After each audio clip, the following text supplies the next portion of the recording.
যদি লক্ষ্য থাকে অটুট, বিশ্বাস হৃদয়ে, হবেই হবেই দেখা, দেখা হবে বিজয়ে। আমরা প্রত্যেকেই এই বিজয়ের জন্য অপেক্ষা করে থাকি এবং এই দুটো লাইন কিংবা পুরো গানটি দর্শক আমরা জানি যে অগণিত মানুষ এবং অসংখ্য তরুণকে উজ্জীবিত করেছে, উদ্দীপ্ত করেছে এবং স্বপ্নের পথে অনেক বেশি প্ররোচিত করেছে। এবং সেই স্বপ্ন দেখানোর মানুষটি আজ আমার সঙ্গে আছেন। এই মানুষটিকে নিয়ে বলতে গেলে অনেক কথা বলতে হবে দর্শক, কারণ এই মানুষটির জন্ম চট্টগ্রামে এবং সংখ্যাটি খুব চমৎকার। 1 আর 2 যোগ করলে 3 হয়। আমি জানি না 3 সংখ্যাটি খুবই দারুণ একটি সংখ্যা এবং 12ই অক্টোবর তার জন্ম, সালটা না হয় আমি না বলি। এবং এই মানুষটি একটি সম্ভ্রান্ত রাজনৈতিক এবং সাংস্কৃতিক পরিবারে বেড়ে উঠেছেন। তার বাবা একজন বীর মুক্তিযোদ্ধা, অত্যন্ত গুণী মানুষ এবং সেই 1970-এ গণপরিষদ সদস্য ছিলেন, 1972-এ তিনি সেই সময়ের সংসদ সদস্য ছিলেন এবং মা ছিলেন অসাধারণ একজন নারী। এবং সেই পরিবারে তিনি বেড়ে উঠেছেন। হয়তো অভিনয় শিল্পী হতে পারতেন যেহেতু বড় ভাই অভিনেতা ছিলেন, কিন্তু তিনি বেছে নিলেন কথামালা এবং এই শব্দগুলোকে জোড়া লাগিয়ে তিনি সুতোয় বুনতেন এবং একই সাথে সৃষ্টি করতেন তার মনের গল্প। এবং সেখানেই দর্শক তিনি আমাদেরকে মেঘের নৌকায় করে ভালোবাসার আকাশে কিংবা সুরের আকাশে ভাসিয়ে নিয়ে যেতেন। এবং একই সাথে দর্শক আমি বলতে পারি এই মানুষটির কথা মনে হয় যে আমাদের জীবনের কথা, হৃদয় দিয়ে ভালোবাসে যারা, ভালোবেসে মরে যায় তারা, এটাই মানুষটির কথা। এবং একই সঙ্গে দর্শক এই মানুষটি গীতিকবি সংঘের সাধারণ সম্পাদক, সৃষ্টি করেছেন গানচিল মিউজিক এবং একই সাথে অসংখ্য সামাজিক এবং দুর্দান্ত সব কাজের সঙ্গে জড়িত এবং সদ্য আসছে অ্যাচিভ উইথ আসিফ। সো তাকে নিয়ে বলতে গেলে আমি শেষ করতে পারবো না। এবং তিনি একজন শিক্ষক, একজন লেখক এবং সেই সাথে তিনি বাংলাদেশের একজন স্বনামধন্য কর্পোরেট ব্যক্তিত্ব। আমার সঙ্গে রয়েছেন গীতিকবি আসিফ ইকবাল। কেমন আছেন?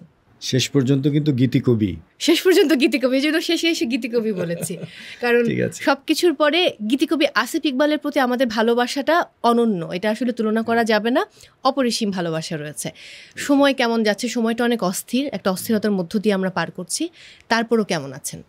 ভালো আছি এটা বলা যাবে না, বলবো যে খুবই উদ্বিগ্ন অবস্থায় আছি। এবং এরকম কঠিন সময় জীবনে প্রথম নয়, অনেকগুলো কঠিন সময় আমাদেরকে পার হতে হয়েছে। এই কঠিন সময়টাতে আমরা অনেক দেখেছি এবং যেহেতু দেখেছি সেজন্যে জানি যে এই সময়টাও কেটে যাবে। আমি আজকে শুরু করতে চাই চট্টগ্রামের গল্প থেকে, কারণ আমি জানি যে অনেক গল্প, এবং এটাও বলতে ভুলে গেছি যে একটা সময় আপনি খুব ভালো ক্রিকেট খেলতেন, শুধু ক্রিকেট না, মানে টেনিস খেলতেন এবং টেবিল টেনিস খেলতেন, দাবা খেলতেন, শুটিং করতাম। হ্যাঁ, তো সেই সময়ে সেই আসিফ ইকবালের কাছে আমি ফিরে যেতে চাই যে তখনকার সেই সময়টা আসলে কেমন ছিল? দুরন্ত একটা সময় ছিল। তো আমি আসলে পরিবারের ছোট ছেলে, আমার ছোট হচ্ছে একজন বোন। আচ্ছা। সো ছেলেবেলায় যেটা হতো সেটা হচ্ছে আমি বোনদের খুব কি বলবো শাসনে ছিলাম। শুধু বোনরা, ভাই শাসন করতো না? ভাই ছিল, বড় ভাইয়া ছিল হচ্ছে থিয়েটার আন্দোলনের অন্যতম পথিকৃৎ, অরিন্দম নাট্য সম্প্রদায়, থিয়েটার তার প্রতিষ্ঠা করা, এগুলোর প্রতিষ্ঠাতা। সো ও মেডিকেল কলেজের 3rd ইয়ার থেকে he left for Pune film and TV institute. Oh my god. Director, সে নাট্য পরিচালক হবে, চিত্র পরিচালক হবে, এটার জন্য পুনা ফিল্ম অ্যান্ড টিভি ইনস্টিটিউটে ডিপ্লোমা এবং গ্র্যাজুয়েশন করতে চলে গেল। আচ্ছা। সো ও যখন চলে যায় তখন তো আমি একমাত্র ছেলে। হ্যাঁ, এবং ওই সময়ে আমার মা বাবার শাসন শুধু না, বোনদের শাসনের মধ্যেও পড়ে গেছিলাম। আচ্ছা। সো বাট খুবই আদুরে ছেলে ছিলাম, খুব আদরের মধ্যে বড় হয়েছি। তো মজার ব্যাপার ছিল যে আমি এত বেশি দস্যিপনা ছিল আমার, এবং পড়ালেখায় ভালো ছিলাম, কিন্তু ওই আমার আব্বা করতো কি, দুপুরবেলাটা আমি সেন্ট প্লাসিড স্কুলে পড়তাম তখন। সো দুপুরবেলায় আমাদের 1টার সময় ছুটি হয়ে যেত। আচ্ছা। ছুটি হওয়ার পর বাসায় আসতাম, খেয়ে রেডি থাকতাম যে কিভাবে 3টার সময় বের হয়ে যাওয়া যায়। এবং আমাদের ওখানে বুজ্জার ঘেরা বলতাম আমরা, মানে বুড়ো লোকের একটা বড় একটা জায়গা ছিল যেখানে আমরা ফুটবলটা খেলতাম, একদম আমাদের বাসার পাশে। সো ওখানে খেলতে চলে যেতাম। তা আব্বা এটা জানতো, সেজন্য আব্বা আমাকে পড়া দিয়ে দিত, আসার সাথে সাথে পড়া দিয়ে দিত। আব্বা রাত্রেবেলা যখন 10টা-11টার সময় ফিরতো, তখন আমি যদি ঘুমও থাকতাম তুলে আমার পড়াশোনা নিত এবং কানে ধরে উঠা বসা করাতো। এত কিছু শাসনের পরেও পড়াশোনাটা কিন্তু ঠিক ছিল। পড়াশোনাটা ঠিক ছিল এই জন্য যে বাবার চাপে, মায়ের চাপে আসলে পড়াশোনাটা ছিল। আর মা এমন হতো যে বাবা না থাকলেও যা কিছু হোক সব বাবার কানে বলে দিত। সো এত ভালোবাসা, এত কিছুর পরে ওই শাসনের জন্য বাবা ছিল আসল, এবং আসলে আজকে মা বাবার কারণেই এতটুকু আসতে পেরেছি। আমি যদি ভুল না করি প্রথম গান 1984 সালে যেটা গেয়েছিলেন সামিনা চৌধুরী এবং আবিদ হোসেনের সুরে, সেই গানটা কি ওইটাই কি আপনার লেখা প্রথম গান, নাকি তার আগেও অনেক গান লেখা হয়েছে? তার আগেও গান লেখা হয়েছে। আমার প্রথম লেখা গান হচ্ছে অনেক তো বলেছি দেশের কথা মোদের গানে গানে, অনেক তো বলেছি দেশের কথা আমাদের গানে গানে, আজ অনেক তো বলেছি প্রেমের কথা আমাদের গানে গানে, আজ বলবো মানুষের কথা দেশের প্রয়োজনে। বাহ। এই গানটা ছিল বন্ধন শিল্পী গোষ্ঠীর গান। বন্ধন শিল্পী গোষ্ঠী ছিল আমাদের চট্টগ্রাম কলেজের এবং খুব ইউথফুল ছেলে মেয়েদের তৈরি করা একটা সংগঠন, গানের সংগঠন। এবং এই যে এখনও যখন চট্টগ্রামে বিশেষ কোনো প্রোগ্রাম হয়, আমার মনে আছে সর্বশেষ আপনার সঙ্গে আমার যাওয়ার সুযোগ হলো, মানে আমার বাবা সহ, যে বাবাদের একটি সংবর্ধনা, এবং সেই গর্বিত বাবার সংবর্ধনাতে কিন্তু আপনিও সেখানেও আপনি সেই টাইটেল গানটা লিখেছেন এবং নিজে গেলেন, কারণ আপনি সেখানকার একজন গর্বিত সন্তান। সো চট্টগ্রামের প্রসঙ্গে যদি যাই, আমার কেন যেন মনে হয় যে আপনার লেখা দুটো বই, প্রথম বইটার মাঝে কিন্তু নদী শব্দটি আছে। সো এটা কি অনেকটা কর্ণফুলী নদী, সেই চট্টগ্রামে বেড়ে ওঠা অনেকটা প্রভাবিত করেছে এমন কিছু? অনেকটুকু প্রভাবিত করেছে। চট্টগ্রাম, আসলে চট্টগ্রাম জায়গাটা খুব স্পেশাল এই জন্য যে চট্টগ্রামের মধ্যে পাহাড় আছে, সাগর আছে, একদম নদী আছে, তিনটা জায়গা কিন্তু একসাথে, তিনটা জিনিস একসাথে আছে। এরকম একটা জায়গায় আপনি যদি বেড়ে ওঠেন তাহলে আপনার মধ্যে অমিত সম্ভাবনা থাকাটাই খুব যুক্তিযুক্ত। একদম। হ্যাঁ, এবং চট্টগ্রামের মানুষগুলো আপনি দেখবেন যে তারা খুব সাহসী হয়, হ্যাঁ, এবং তারা খুব সৃষ্টিশীল, সৃজনশীল, প্রতিভাবান হয়। সো চট্টগ্রামের যদি আপনি পিছনের দিক তাকান তাহলে দেখবেন যে সূর্য সেন, প্রীতিলতা থেকে শুরু করে এমআর সিদ্দিকী, মরহুম এম এ আজিজ, মরহুম এম এ হান্নান, জহুর আহমদ চৌধুরী, হ্যাঁ, আপনার মোশাররফ হোসেন, আখতারুজ্জামান বাবু, হ্যাঁ, তারপরে হচ্ছে মহিউদ্দিন চৌধুরী। মিউজিকের দিকে আসি তাহলে অসংখ্য নাম, আপনার ধরেন রমেশ শীল থেকে শুরু করে, হ্যাঁ, আপনার কি বলবো, হেনা ইসলাম, হ্যাঁ, আমি গীতি কবিতা শহীদ মাহমুদ জঙ্গি, হ্যাঁ, তারপরে হচ্ছে আপনার সালাউদ্দিন সজল।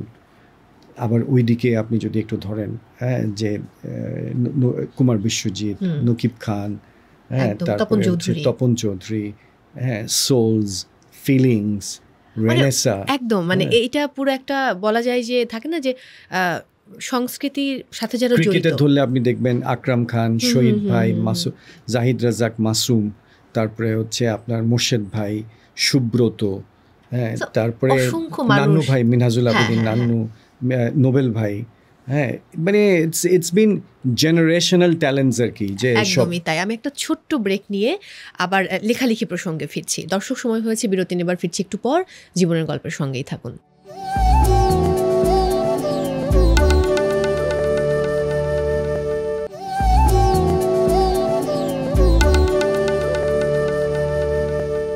দর্শক, ফিরে এলাম ব্রেক থেকে। সবাইকে আরও একবার আমন্ত্রণ জানাচ্ছি জীবনের গল্পের সঙ্গে রয়েছে মৌসুমীমও আমার সঙ্গে আছেন, আমাদের ভীষণ ভালোবাসার গীতিকবি, একই সঙ্গে বাংলাদেশের একজন স্বনামধন্য এবং সফল কর্পোরেট ব্যক্তিত্ব, যার নাম হচ্ছে আসিফ ইকবাল। ফিরে এলাম বিরতি থেকে। আসিফ ভাই, জীবনের নাম রেখেছি নদী, এই শব্দটির সঙ্গে আমার অনেকগুলো প্রশ্ন। আপনার লেখা প্রথম বই, একটু আগে নদী নিয়ে কথা হচ্ছিল। জীবনে যে মানুষটি ভীষণ ভালোবাসার, তাকে কি নদী নামে ডাকতেন? 1 নম্বর প্রশ্ন। না, এর সাথে কোনো সম্পর্কই নেই। আচ্ছা, আর 2 নম্বর প্রশ্ন হচ্ছে এই নদী, আমি জানি না যে আমার কেন যেন মনে হয় যে প্রেম, ভালোবাসা, আবেগ ওই জায়গা থেকে হয়তো বইটি লেখা। এটা কতটুকু সত্য? এটা সত্য, প্রেম, ভালোবাসা, আবেগ থেকে লেখা বইটা।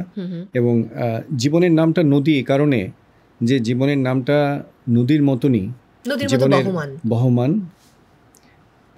নদীর কিন্তু কতগুলো বৈশিষ্ট্য আছে। নদীর উৎপত্তি হচ্ছে পাহাড় থেকে।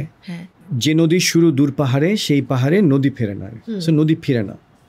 ঠিক তেমনিভাবে জীবনও কিন্তু কৈশোরে ফিরে যেতে পারে না। একদমই তাই। তারপরে নদী কিন্তু সামনের দিকে আগায়, এবং সামনের দিকে যখন আগায় তখন অনেক কিছু তাকে ভাঙতে হয়, আবার অনেক জায়গায় তাকে গড়তে হয়। জীবনকেও কিন্তু অনেক কিছু ভাঙতে হয়, অনেক কিছু গড়তে হয়। এবং নদীর যেমন শেষ পরিণতি হচ্ছে সমুদ্রে চলে যাওয়া, আমাদের জীবনও কিন্তু অনন্তভাবে সমুদ্রের মতন একটা পরজীবনে চলে যায়। সো এটাই হচ্ছে জীবন।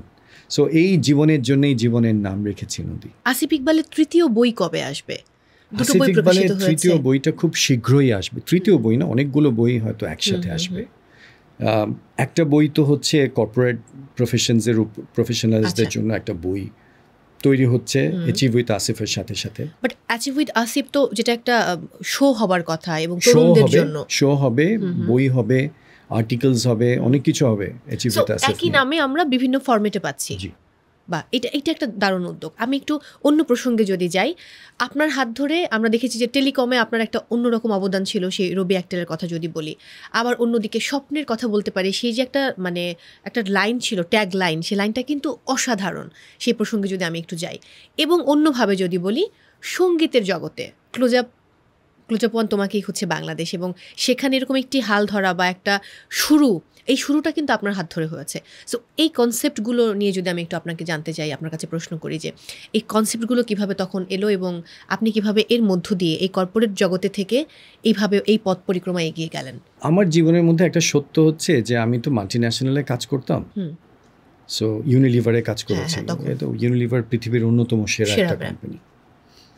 সো আমার সবসময় মনে হতো যে I can make my life in multinationals, but এটা আমাকে কখনো টানেনি এই কারণে যে যেহেতু আমার বাবা দেশ স্বাধীন করার জন্য অন্যতম একজন মুক্তিযোদ্ধা ছিলেন, 1 নম্বর সেক্টরে ছিলেন, তিনি দেশ স্বাধীন করার জন্য অবদান রেখেছেন। আমার মা যুদ্ধোত্তর বাংলাদেশের নারী পুনর্বাসন সংস্থার মাধ্যমে নারীদেরকে পুনর্বাসিত করেছেন।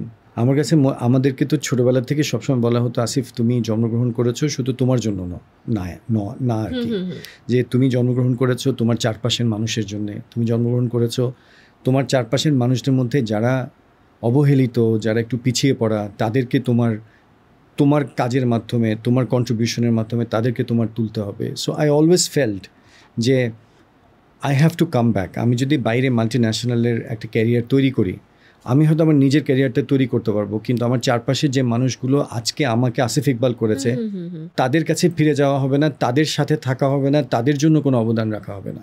সো সেই জন্যই আমি ফিরে এসেছি। আমি পাকিস্তানের এক্সপ্যাট্রিয়েশন থেকে আমি যে পজিশনে আমার আসার কথা সেই পজিশনে না এসে একই পজিশনে আমি ফেরত আসছি ইউনিলিভারে, just because I wanted to contribute to this country.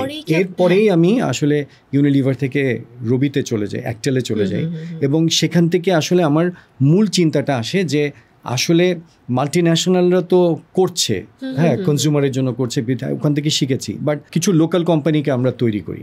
So ওখান থেকেই আসলে এই লোকাল কোম্পানিতে কাজ করার সুযোগ। কিন্তু যখন আমি মাল্টিন্যাশনাল থেকে লোকাল কোম্পানিতে যাচ্ছি, তখন অনেকে আমাকে বলেছে যে এই লোকটা কি পাগল, হ্যাঁ, ও তো ডিমোশন হচ্ছে ওর। আসলে কিন্তু আমি কখনোই নিজেকে ডিমোশন ভাবি না। আমি মনে করেছি যে আমাদের মতো শিক্ষিত ছেলেরা যদি লোকাল কংগ্লোমারেটসে যায়, লোকালে কাজ করে, তখন যেটা হবে সেটা হচ্ছে ভালো কিছু তৈরি হবে, এবং সেখান থেকে কিন্তু স্বপ্নটা তৈরি হয়ে গেল একদম। এবং স্বপ্ন শুধু তৈরি হলো না, ফ্রেশ ব্র্যান্ডটা তৈরি হলো। সো দেখেন, আর এর সাথে সাথে আমার গানচিলও তৈরি হয়ে গেল। গানচিলটা কি আপনি স্বপ্ন ফ্রেশ এগুলোর পরে এসে তৈরি করলেন? গানচিল প্রথম প্রতিষ্ঠা হয় 2005 সালে। আচ্ছা, 2005-এর শেষের দিকে এসে গানচিল তৈরি হয়, গানচিল প্রতিষ্ঠা হয়। গানচিলের প্রতিষ্ঠা হওয়ার পিছনে অন্যতম কারণ ছিল আমি, কুমার বিশ্বজিৎ, নকিব খান, আমি, গসল আলম শাওন, আমরা এই 4 জন ভেবেছিলাম যে ক্লোজ আপের যে নতুন প্রতিভাগুলো আসছে, তাদেরকে যদি গাইডেন্স দেওয়া না হয় এবং একটি ইনস্টিটিউশনালাইজেশন যদি তাদেরকে করা না হয়, তাহলে এই ছেলে মেয়েগুলো হারিয়ে যাবে। তখন কে করবে? বিড়ালের গলায় ঘন্টা পড়াবে কে? কেউ তো পারতেছে না। তখন বিশুদা বললেন যে আসিফ তুমি একটু চিন্তা করো। তখন আমি চিন্তা করা শুরু করলাম, নকিব ভাইয়ের সাথে কথা বললাম, বিশুদার সাথে কথা বললাম, শাওনের সাথে কথা বললাম, এরকম আমরা কয়েকজন মিলে দেন উই ডিসাইডেড যে ঠিক আছে, লেটস ডু গানচিল, এবং গানচিল থেকে আমরা এই পুরো জিনিসটা করি। তখন ইউনিলিভার আমাদেরকে সাহায্য করলো যে ঠিক আছে, প্রথম যে এদের গানগুলো আপনারা সব তৈরি করে দেবেন। সো ওদের প্রত্যেকটা অ্যালবাম আমরা করে দিলাম, সব কিছু করলে এইভাবেই কিন্তু তারা মেইন স্ট্রিমের সাথে ইনস্টিটিউশনালাইজেশনের মাধ্যমে তারা মেইন স্ট্রিমের সাথে সংযুক্ত হয়ে গেল। আপনার যারা পরবর্তী জেনারেশন, অর্থাৎ আপনার ছেলে মেয়ে, তারা কোন পথে এগোচ্ছে, মানে তারা কি এই সাংস্কৃতিক পরিমণ্ডলে থাকতে চাচ্ছে, মানে গান, নাচ বা অভিনয়, নাকি তারা অন্য আমি দিকে আসলে ভাবছে? তাদেরকে কোনো রকমের কোনো ধরনের প্রভাবই আমি করিনি আর কি, প্রভাবিত করিনি। তারা তাদের মতো করে বড় হচ্ছে, তারা কি করবে এটা সম্পূর্ণ তাদের ব্যাপার। আমার ছেলে এখন মেলবোর্নে আছে, সে ব্রিটিশ আমেরিকান টোব্যাকোতে কাজ করে। আচ্ছা। মেয়ে ইউনিভার্সিটি অফ ব্রিটিশ কলাম্বিয়ার একটা রিসার্চ ইউনিটে কাজ করে, রিসার্চ কোঅর্ডিনেটর হিসাবে, বড় মেয়ে। আর ছোট মেয়ে আমাদের সাথে আছে। সো এই তিনজনের ওরা আসলে কি করবে, কোন দিকে যাবে, এটা ওদেরকে বেছে নিতে হবে, আমি কখনো ইনফ্লুয়েন্স করব না। আচ্ছা, ওকে। এটা ভাবিরও কি একই মতামত? একই মতামত। আমি একটা ছোট্ট ব্রেক নিয়ে ফিরে আসছি এক্ষুনি। দর্শক, সময় হয়েছে আরও একটি বিরতি নেবার, ফিরছি একটু পর, আমাদের সাথেই থাকুন।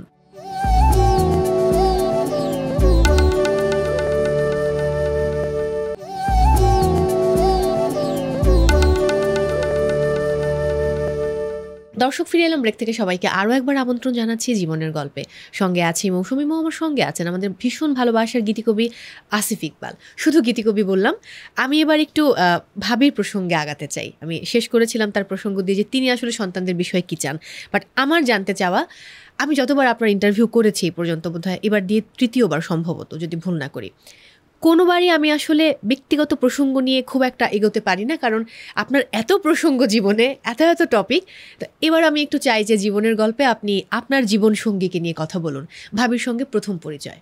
ওর সাথে প্রথম পরিচয় ঢাকায়।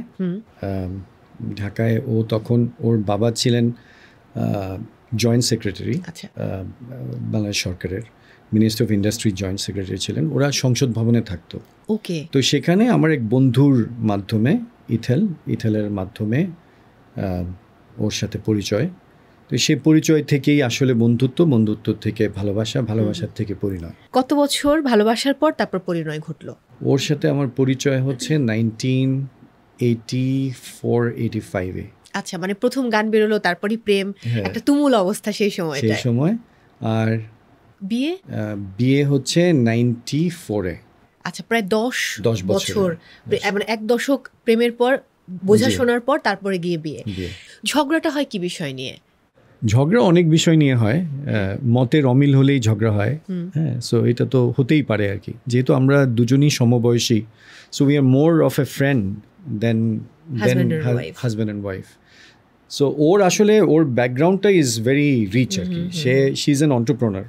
সো ওর একটা কোম্পানি আছে, নাম হচ্ছে এসেক্স, এবং ও আমাজন, এটসি, ইবে এগুলোতে ওর প্রোডাক্টসগুলো বিক্রি করে, সো অনলাইনে, প্লাস ও এক্সপোর্ট করে হ্যান্ডিক্রাফটস। সো প্রায় শি হ্যাজ ডান 900 উইমেনের ট্রেনিং, একদম নতুন করে হ্যান্ডিক্রাফট শিখিয়েছে এদেরকে, এবং তার 6টা হাবে বাংলাদেশে 900 আর্টিজানস, উইমেন আর্টিজানস নিয়ে সে কাজ করে। So she has her own story to tell আর কি। এবং she was DHL Daily Star enterprising women of the year, সেটা হয়েছে। প্লাস সে এইবার তো সুইজারল্যান্ডে গেল ওয়ার্ল্ড ট্রেড অর্গানাইজেশনের ইয়েতে, যে বাংলাদেশ যে এলডিজি ডেভেলপমেন্ট, এলডিজি আপগ্রেডেশন হচ্ছে, সেটার উপরে এসএমইদের ইম্প্যাক্ট নিয়ে কথা বলতে গেছিল। দুর্দান্ত। এই যে দুজন এরকম দুর্দান্ত মানুষ যখন একসঙ্গে থাকে, তখন আসলে দারুণ কিছু সৃষ্টি হয়। আপনার গানগুলোর প্রসঙ্গে যদি যায়, আজকে আমি এত ব্যক্তিগত প্রসঙ্গে গেছি যে গান যে একটা সবচেয়ে বড় সত্তা আপনার জীবনের, বা আপনার জীবনের সবচেয়ে বড় পার্ট, আমি যদি ভাগ করি, সেই জায়গায় আজকে আমরা মেঘের নৌকা নিয়ে কথা বলিনি, আমরা প্রিয়তমা নিয়ে কথা বলিনি, আমরা এরপর আমরা যদি বলছিলাম শুরুতে যে হৃদয় দিয়ে ভালোবাসা যারা, সেই প্রসঙ্গে যায়নি, এবং আগের যে অসম্ভব জনপ্রিয় সব গান, সেই গানগুলোর প্রসঙ্গে যায়নি। আপনার কোন গানটি, আপনার মানে সৃষ্টি করা কোন গানটি সবচেয়ে প্রিয় ভাবির? আমার মনে হয় ওর সবচেয়ে প্রিয় হচ্ছে যদি তুমি বরুণা হলে হব আমি সুনীল, তুমি আকাশ হলে হব শঙ্খচিল, এটা একটা। আর একটা হচ্ছে সামিনা চৌধুরী এবং নকিব ভাইয়ের গাওয়া গান, তুমি এলে পায়ে পায়ে জোছনা ছুঁয়ে যায়, ফুলে ফুলে ভরা কাশবন। এই দুটা গান ওর খুব প্রিয়, আমি জানি। আজকে যদি বলি ভাবির উদ্দেশ্যে কোনো একটি গান শোনাতে, কিংবা আপনি যেটা বলছিলেন যে আপনার লেখা আবৃত্তি করে শোনাতে, সেটা কি সম্ভব কিনা? একটা আবৃত্তি তো সম্ভব। এই গান, এই কবিতাটা আমরা সবসময় আমাদের খুব ছেলেবেলা থেকেই, মানে যখন থেকে আমার পরিচয় আমার ওয়াইফের সাথে, তখন থেকেই she likes this poem. এটা হচ্ছে সুনীল গঙ্গোপাধ্যায়ের কেউ কথা রাখেনি। আমি তো আপনার নিজের সৃষ্টি করা কোনো কবিতার কথা বলছিলাম। হতে পারে কেউ কথা রাখেনিও হতে পারে, অসুবিধা নেই। কেউ কথা রাখেনি, 33 বছর কাটলো, কেউ কথা রাখেনি। ছেলেবেলায় এক বষ্টমী তার আগমনী গান হঠাৎ থামিয়ে বলেছিল, শুক্লা দ্বাদশীর দিন অন্তরাটুকু শুনিয়ে যাবে। তারপর কত চন্দ্রভূক অমাবস্যা চলে গেল, সেই বষ্টমী আর এলো না। মামাবাড়ির মাঝি নাদের আলী বলেছিল, বড় হও দাদা ঠাকুর, তোমাকে আমি 3 প্রহরের বিল দেখাতে নিয়ে যাব, সেখানে পদ্ম ফুলের মাথায় সাপ আর ভ্রমর খেলা করে। নাদের আলী, আমি আর কত বড় হব? আমার মাথায় এই ঘরের ছাদ ফুঁড়ে আকাশ স্পর্শ করলে তারপর তুমি আমায় 3 প্রহরের বিল দেখাতে নিয়ে যাবে? একটাও রয়্যাল গুলি কিনতে পারিনি কখনো। লাঠি লজেন্স দেখিয়ে দেখিয়ে চুষেছে লস্কর বাড়ির ছেলেরা। ভিখারির মতন চৌধুরীদের গেটে দাঁড়িয়ে দেখেছি ভেতরে রাস উৎসব। অবিরল রঙের ধারার মধ্যে সুবর্ণ কঙ্কন পরা ফর্সা রমণীরা কত রকম আমোদে হেসেছে। আমার দিকে তারা ফিরেও চায়নি। বাবা আমার কাঁধ ছুঁয়ে বলেছিলেন, দেখিস একদিন আমরাও। আমার দেখা হয়নি কিছুই। সেই রয়্যালগুলি, সেই লাঠি লজেন্স আমায় কেউ ফিরিয়ে দেবে না। বুকের মধ্যে সুগন্ধি রুমাল রেখে বরুণা বলেছিল, যেদিন আমায় সত্যিকারের ভালোবাসবে সেদিন আমার বুকেও এমনি আতরের গন্ধ হবে। ভালোবাসার জন্য আমি হাতের মুঠোয় প্রাণ নিয়েছি। দুরন্ত ষাঁড়ের মাথায় বেঁধেছি লাল কাপড়। বিশ্ব সংসার তন্ন তন্ন করে খুঁজে এনেছি 108টা নীল পদ্ম। তবু কথা রাখিনি বরুণা। এখনো তার বুকে শুধুই মাংসের গন্ধ। এখনো সে যে কোনো নারী। কেউ কথা রাখেনি। 33 বছর কাটলো, কেউ কথা রাখে না। দুর্দান্ত, এক কথায় দুর্দান্ত। অসংখ্য ধন্যবাদ আজকে সময় দেওয়ার জন্য এবং অনেক অনেক ভালোবাসা। তবে একটা বিষয় নিয়ে আমি একটু আনতেই চাই, শিক্ষকতা প্রসঙ্গ নিয়ে আজকে আমরা কোনো কথা বলিনি। একটা সময় আপনি শিক্ষকতায় অনেক মনোনিবেশ করেছিলেন, অনেকগুলো ইউনিভার্সিটিতে আপনি পড়িয়েছেন। এখন শিক্ষকতা থেকে একটু দূরে কেন? মূল কারণটা হচ্ছে যে শিক্ষকতা এখনও ডাকলে আমি যাই, কিন্তু আমার পক্ষে পুরো একটা কোর্স নেওয়া সম্ভব হয় না সময়ের জন্যে, এটা একটা। কিন্তু আমি যখনই সময় পাই তখন যাই। শিক্ষকতাটা আমি করি আমার আত্মার দায় থেকে, কারণ একটা সময় যেহেতু আমি আল্লাহতে বিশ্বাস করি, আল্লাহ আমাকে জিজ্ঞেস করবেন মৃত্যুর পরে যে তোমাকে যে জ্ঞান দিয়েছি তুমি কি করেছো, মানুষকে কি দিয়েছো, তুমি মানুষকে কি দিয়েছো। সেটার কারণে সেই তাড়না থেকে শুক্রবার শনিবার যখনই আমি সময় পাই আমি চেষ্টা করি এটাকে, শিক্ষকতাটাকে মানে শিক্ষকতায় জড়িত হতে। এবং এই যে অ্যাচিভ উইথ আসিফ কিংবা আমি যে ডেমোক্রেটাইজেশন অফ কন্টেন্টস যেটাকে আমি বলি, সেটা আমি করতে যাচ্ছি, এটা কিন্তু এই দায় থেকেই করছি। পছন্দের ক্রিকেটারকে? আমার পছন্দের ক্রিকেটার রিটায়ার করে গেছে, তারপর নাম জানতে চাই। ওর নাম হচ্ছে তামিম ইকবাল। দুর্দান্ত, আমাদের ভালোবাসা। কিন্তু তখনকার সময় যদি বলি, তখনকার সময়ের পছন্দের ক্রিকেটার হচ্ছে মিনহাজুল আবিদিন নান্নু, আকরাম খান। হ্যাঁ, নিজের শহরের আমার বন্ধু। আকরাম আমার বন্ধু, আমরা একসাথে বড় হয়েছি। নান্নু ভাই আমার স্কুলের 2 বছরের সিনিয়র। সো আমরা মানে we were very close together. So এবং ওনাদেরকে খেলতে দেখেছি, ওনাদেরকে অনেক ম্যাচ ঘোরাতে দেখেছি। অনেক ধন্যবাদ। আরও একবার আমি শেষ করছি এই মুহূর্তে। দর্শকদের উদ্দেশ্যে ছোট্ট করে কিছু বলুন, তারপর শেষ করব।